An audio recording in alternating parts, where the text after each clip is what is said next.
Hello everyone, my name is Hala, and today I'll be presenting my final project on forest management practices with a focus on that of the Confederated Salish and Kootenai tribes. I'll briefly cover how wildfires occur and how climate change is intensifying them, Indigenous fire management practices, how they can improve Western approaches, and we'll use the Confederated Salish and Kootenai tribes as a leading example.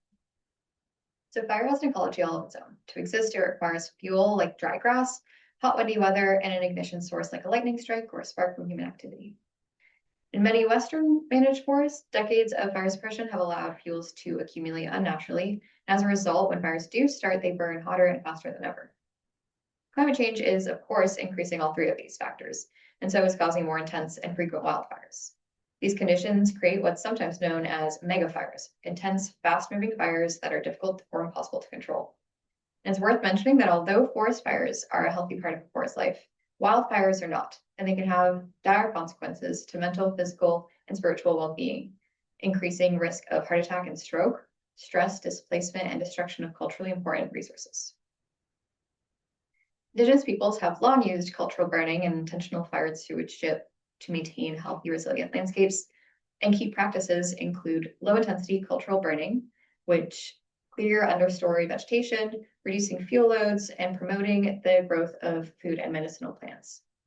Mosaic or patchwork burning, which allows growth of varied ages and vegetation types, knowledge of seasonal and ecological indicators like plant moisture and animal behavior to time burns safely, and integration with cultural and ecological goals.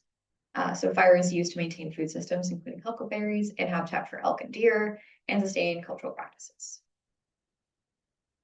In contrast, Western forest management has predominantly focused on fire prevention, which causes unhealthy, overly dense forests which lack biodiversities and are more prone to wildfires, as shown in this before and after picture, the top being before, the bottom being after with monoculture. The good news is that agencies across the US and internationally are increasingly recognizing that collaboration with Indigenous fire management is essential, not optional.